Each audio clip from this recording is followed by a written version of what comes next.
Graça e paz, meus irmãos, um ótimo dia na presença do Senhor, que você tenha um excelente domingo na presença do Senhor, um domingo que seja abençoado por Deus. Nós estamos quase chegando nos últimos dias do ano, já estamos nos últimos dias do ano, então vamos aproveitar esses últimos dias, vamos meditar também um pouquinho na palavra de Deus, né? E hoje nós vamos estudar nos próximos 2 domingos, hoje no próximo domingo, a carta de Judas. Não sei se você já leu a carta de Judas, não sei se você já estudou a carta de Judas, agora terá uma oportunidade, nós vamos fazer um voo panorâmico sobre aquilo que Judas ensina, aquilo que Judas nos diz, mas a carta de Judas, quem era Judas, né? Judas, ele foi o irmão de Tiago, meio-irmão de Jesus. Mateus 13:55 vai falar sobre isso. Judas, ele foi esse irmão que no primeiro momento perseguiu Jesus, que no primeiro momento não aceitou Jesus como Filho de Deus, mas depois se converteu, depois da morte e ressurreição de Cristo se converteu e tornou-se um grande homem de Deus, uma pessoa muito importante dentro da igreja do primeiro século, e que esse seu escrito foi entre o ano 66 e o ano 70. Então, os destinatários, as pessoas que receberam a sua carta foram os judeus cristãos. Foi uma carta que foi para circular entre as igrejas. Os destinatários da carta não são identificados, então provavelmente era uma carta circular. Alguns estudiosos vão dizer que o seu público-alvo eram judeus cristãos, devido a algumas citações que ele faz do Antigo Testamento, algumas citações que ele faz da leitura judaica. Então, há um forte entendimento que ele escreveu para judeus que se converteram e que eram cristãos. Ao exemplo do seu irmão Tiago, ele escreveu para judeus cristãos. O objetivo dessa carta é alertar os crentes e estimular a resistirem contra os falsos ensinos que estavam penetrando na igreja daqueles dias. Então, haviam falsos mestres que estavam entrando nas igrejas, trazendo ensinos às igrejas e ensinando que a liberdade e a salvação pela graça daria licença aos cristãos para viver uma vida de pecado. Eles, por serem salvos, por terem liberdade com a salvação, eles poderiam pecar, poderiam viver de qualquer forma. E esses falsos mestres adotavam um estilo de vida imoral por completo, e incentivavam aqueles crentes a agirem assim. Olha que coisa, olha que situação, né? Líderes que não agiam eticamente, líderes que não agiam moralmente, que ensinavam esses costumes imorais e levavam, então, as pessoas a agirem assim por causa dos seus ensinamentos. Então, Judas, ele entra em ação com uma carta que convoca os cristãos para uma verdadeira batalha contra o pecado. Ele nos convoca para uma verdadeira batalha, a batalhar em defesa da fé.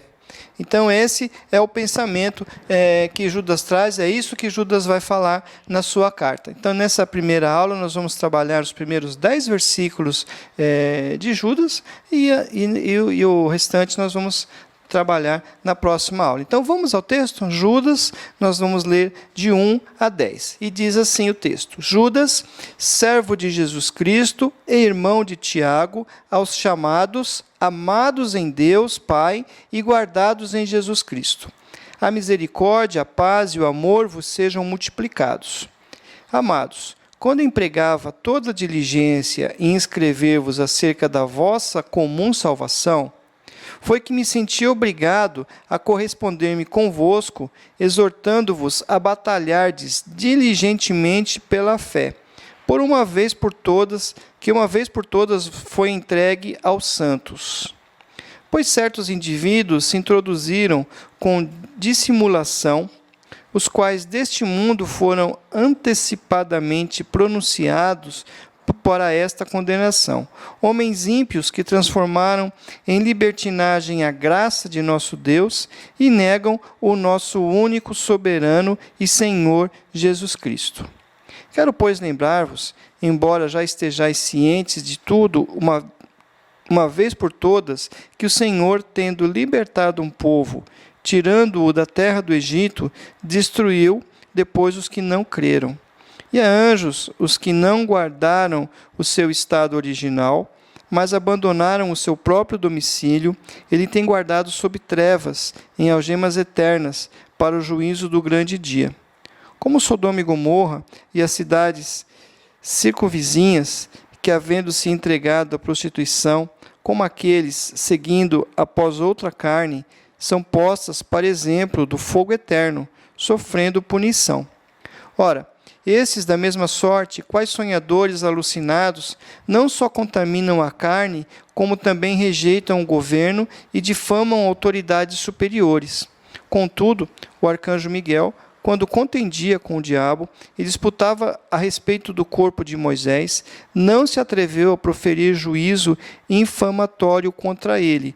Pelo contrário, disse: o Senhor te repreenda. Estes, porém, quanto a tudo o que não entendem, difamam, e quanto a tudo o que não compreendem por instinto natural, como brutos sem razão, até nessas coisas se corrompem. Então, essa é a primeira parte da carta de Judas, né? Então, como nós já falamos, o problema aqui eram os falsos mestres que estavam entrando na igreja, trazendo um estilo de vida imoral, incentivavam os crentes a agirem assim, e Judas então está convocando os cristãos, está convocando os crentes verdadeiros para uma batalha contra o pecado. É uma batalha contra o pecado, e Judas vai convocando as pessoas, vai nos convocando, vai nos alistando para essa guerra contra o pecado. Então, quem é convocado para essa guerra? Aqueles que foram chamados por Deus. Todos nós que fomos chamados por Deus, todos nós que somos filhos de Deus, que somos cristãos, somos convocados para participar dessa batalha contra o pecado. Somos convocados para participar dessa guerra. Então Deus chama a todos, sem distinção, mas somente aqueles que respondem a esse chamado de forma positiva, somente aqueles que se arrependem, e têm fé no sacrifício de Cristo. Essas pessoas, então, elas são convocadas a lutarem contra o pecado. Essas pessoas que responderam esse chamado de Deus, que respondem esse chamado de Deus de forma positiva, se tornam amadas por Deus de uma forma especial, pois se tornam seus filhos. 1 João 3,1 vai dizer isso, não é?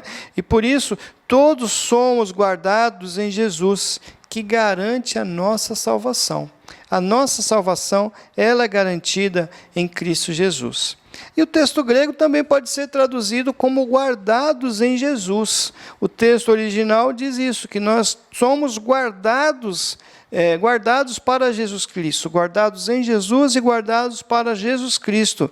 O que sugere, então, que o cristão verdadeiro, ele persevera. O cristão verdadeiro, ele persevera, ele enfrenta as lutas, ele suporta as dificuldades, ele suporta os sofrimentos, ele suporta até quando entram ensinamentos errados na igreja, luta contra isso e persevera, mantém-se firme, porque ele é preservado por Deus. Ou seja, não somos nós, mas é Deus quem nos guarda. É Deus quem nos guarda. Então Jesus diz: não peço que os tires do mundo, mas que os guarde do mal. É o que ele diz em João 17,15. Judas fala da misericórdia de Deus, que é a bondade de Deus para com os pecadores, em especial para com os seus filhos, e essa é a misericórdia que nos mantém vivos, perdoa os nossos pecados e nos guarda no mal. Então, a paz que nós experimentamos é o resultado de quem experimenta a misericórdia e o amor de Deus. É o resultado de quem experimenta o amor de Deus e é capaz de amar a Deus e ao próximo. Então, quem tem esse amor de Deus dentro de si, dentro do seu coração, é capaz de amar ao próximo, é capaz de amar a Deus, e por causa desse amor de Deus, ama ao próximo, e por causa desse amor de Deus, luta contra o pecado, não quer agir contra a vontade de Deus. Então, os versículos 3 e os versículos 4, neles, Judas vai convocar os crentes, aqui está a convocação para uma verdadeira batalha pela fé verdadeira. Não a falsa que estava sendo ensinada. Não a fé falsa que estava sendo ensinada. Amados, quando empregava com toda diligência em escrever-vos acerca da nossa comum salvação, que me senti obrigado a corresponder-me convosco, exortando-vos a batalhar diligentemente pela fé, que uma vez por todas foi entregue aos santos, a batalhar diligentemente, com todo esforço, com toda atenção, com toda dedicação. Então, há uma batalha, pois certos indivíduos se introduziram com dissolução, os quais desde muito foram antecipadamente pronunciados para essa condenação. Ele chama de homens ímpios que transformaram em libertinagem a graça do nosso Deus e negam o nosso único soberano e Senhor Jesus Cristo. Então, olha só que situação, não é? Olha só que situação. Então, ele convoca esses crentes, ele nos convoca para batalhar por essa fé. Então, não essa falsa fé que estava sendo ensinada. Quando diz fé, Judas quer dizer doutrina. Judas está falando aqui da doutrina. Falsa fé é a falsa doutrina. Então, o verdadeiro ensino que foi recebido pelo Senhor e pelos apóstolos. Então, nós não podemos aceitar ideias diferentes daquelas que são ensinadas na Bíblia. Não se pode dar um jeito ou criar um meio termo entre o que a Bíblia ensina e o pecado. E hoje nós temos visto pessoas que têm entrado nas igrejas, temos visto muitas doutrinas diferentes que têm sido ensinadas, muitos pensamentos diferentes que têm sido trazidos, e nós devemos tomar cuidado, porque Deus é santo, é separado, então a doutrina de Deus não se mistura com o padrão do mundo. Esse negócio de vamos ajustar, vamos dar um jeito nas coisas daqui, nas coisas do mundo, porque não adorar a Deus e fazer as coisas que satisfazem o mundo, nós devemos tomar cuidado com aquela famosa frase, o que tem agir assim ou agir assado. Os falsos mestres ensinavam que o cristianismo estava acima da lei moral, e que os crentes não precisavam seguir esta lei. Justamente isso. Então, eles entendiam que ser cristão estava acima dos padrões desse mundo e bastava ser cristão e não precisava haver nenhuma transformação, nenhuma mudança de vida. Então, eles não precisavam se preocupar com isso. Então, eles pegavam o ensino de Paulo, que ensina que todos somos justificados pela graça e por meio da fé, e deturpavam esse ensino, levando os outros a ter uma vida de pecado.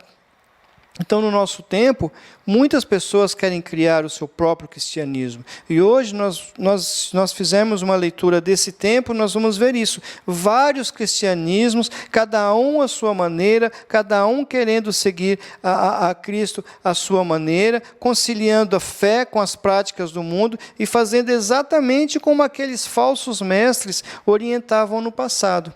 Então, viver uma vida de qualquer jeito, porque a graça de Deus perdoa tudo. Então, esse era o ensino daquele tempo e devemos ficar atentos, porque esse ensino ainda corre muito nos nossos dias. Veja que a estratégia que o diabo, que o inimigo usou naqueles dias, era combater a verdadeira fé, confundindo os crentes com doutrinas erradas. E eu vejo aqui que a mesma estratégia ainda é usada nos dias de hoje, e com mais velocidade, com mais afinco, não é? Então, nos versos seguintes, verso 5 e verso 7, Judas nele vai mostrar que quem vive de mãos dadas com o pecado é porque não crê em Deus. E compara estas coisas ao povo no deserto, que mesmo vendo a mão poderosa de Deus agindo em seu favor, não creram que Deus os colocaria na terra prometida. Olha como é grave. Então, viver de mãos dadas com o pecado, andar de acordo com o padrão do mundo, é a mesma coisa de não crer em Deus. É o mesmo que nós criticamos quando falamos, nossa, o povo viu tantos milagres, tanta coisa, Deus fazendo tanta coisa, e mesmo assim não creram. Mas, hoje em dia, muitos fazem da mesma forma, agindo dessa maneira, não é? Então, devemos ficar atentos ao nosso coração e à maneira como fizemos assim. Muitos são assim nas igrejas, caminham, mas não creem, apenas caminham para ver no que vai dar. Vão caminhando, caminham por causa do grupo, caminham juntos por causa do entretenimento, do ter o que fazer, caminham juntos por causa das amizades, mas no fundo acabam não crendo. Então precisamos tomar cuidado para que não fiquemos assim. Nós precisamos vigiar o nosso coração e entender quais são as nossas motivações de estar na igreja e de buscar o Senhor e de fazer as coisas que nós fazemos, não é? Outro exemplo é o dos anjos, rebelados que não obedeceram e não ficaram onde deveriam estar e foram punidos aguardando o julgamento. Então, ele fala aqui da desobediência e ele pega o exemplo dos anjos lá na rebelião de Lúcifer, quando eles não ficaram onde deveriam ficar. Deus não tolera desobediência, e muitas pessoas não entenderam isso ainda, que nós precisamos ser obedientes a Deus, precisamos ser obedientes aos seus ensinos, aquilo que Ele quer, aquilo que Ele fala. E o outro exemplo foi o exemplo de Sodoma e Gomorra, que se orgulhava do pecado, se orgulhava da sua desobediência, fazia o que queria e não se arrependia. Então nós precisamos entender isso também. Nós precisamos ter isso nas nossas mentes, que desobedecer a Deus, se orgulhar, se arrogarem, muitas pessoas acham que podem caminhar do jeito que quer e que as coisas darão certo no final, acaba caindo num dos mesmos erros de Sodoma e Gomorra, que foi desobediente e que não quis se arrepender. E o final da história nós sabemos. Então, incredulidade, desobediência e orgulho do pecado sem arrependimento são fatores que despertam a ira de Deus sobre os que tais coisas praticam. E nós temos, então, que pensar sobre isso. Quais têm sido as nossas atitudes, quais têm sido as minhas, quais têm sido as suas atitudes diante de Deus? Será que nós temos sido desobedientes? Será que nós temos sido orgulhosos? Será que nós temos sido incrédulos em relação a algumas coisas? E para terminar esse bloco, Judas vai falar nos versos 8 ao versículo 10, ele faz um apanhado, então, de como eram essas pessoas. Ora, estes da mesma sorte, quais sonhadores alucinados, não só contaminam a carne, como também rejeitam o governo e difamam autoridades superiores. Contudo, o arcanjo Miguel, quando contendia com o diabo e disputava a respeito do corpo de Moisés, não se atreveu a proferir juízo infamatório contra ele. Pelo contrário, disse: o Senhor te repreenda.